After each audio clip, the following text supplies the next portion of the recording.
ഒരു മുസ്ലിം തന്റെ അയൽവാസിയോട് എങ്ങനെ എന്നുള്ളതാണ്. നോക്കൂ, റസൂൽ സല്ലല്ലാഹു അലൈഹി വസല്ലമയുടെ അയൽവാസികൾ ആരായിരുന്നു? അബൂലഹബും ഉമ്മു ജമീലുമായിരുന്നു. അവർ നന്നായിട്ട് പ്രവാചകനെ പീഡിപ്പിച്ചു. എന്നിട്ട് പോലും റസൂലുള്ള മാന്യമായിട്ടാണ് അവരോട് പെരുമാറിയത്. അല്ലെ, അവരുമായി ഏറ്റവും നല്ല നിലക്ക് റസൂൽ സല്ലല്ലാഹു അലൈഹി വസല്ലം പെരുമാറി.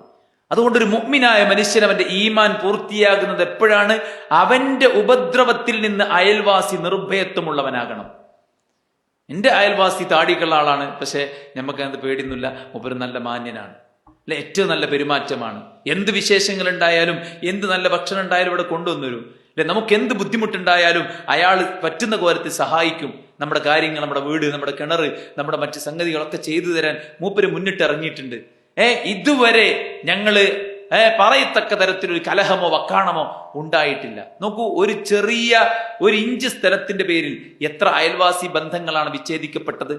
എന്തോ ഒരു മിണ്ടാപ്രാണികൾ, ഓർക്കിപ്പോ അതിരൊക്കെ അറിയോ, ഇതിന്നാൾ അതിരാണ്, അത് മറ്റേ ആൾ അതിരാണ്. ഒരു കോഴിക്കുഞ്ഞിന് അതിരറിയോ, ഒരു ആട്ടിൻകുട്ടിക്ക് അതിരറിയോ, അല്ലെ? അതിന്റെ പേരിൽ, ഒരു കോഴിയുടെ പേരിൽ, ഒരു ആടിന്റെ പേരിൽ എത്ര ബന്ധങ്ങൾ വിച്ഛേദിക്കപ്പെട്ടു പോയിട്ടുണ്ട്.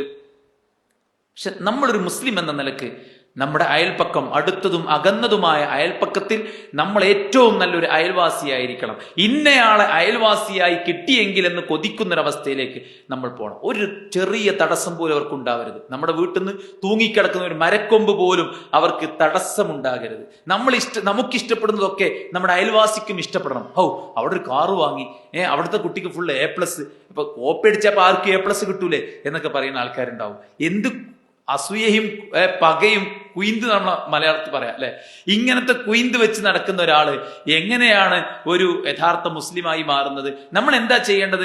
നമ്മുടെ അയൽവാസിക്ക് വല്ലതും കിട്ടിയാൽ മാഷാ അല്ലാ, അൽഹംദുലില്ലാ, ബാറക്കല്ലാ, അള്ളാഹു ബർക്കത്ത് ചൊരിയട്ടെ, കുട്ടിക്ക് നന്നായി പഠിക്കാൻ പറ്റട്ടെ, എന്റെ മോന് 5 A+ ഉള്ളൂ, എന്നാലും അവന് കിട്ടിയപ്പോ ഇവന് കിട്ടാത്തില്ല, സങ്കടം പോയി.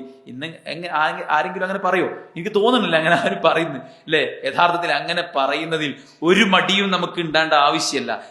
നമുക്കിഷ്ടപ്പെടുന്ന എന്താണോ അതൊക്കെ നമ്മുടെ അയൽവാസിക്ക് ഇഷ്ടപ്പെടാൻ, നമുക്ക് സാധ്യമാകുന്നതെല്ലാം ഷെയർ ചെയ്യാം.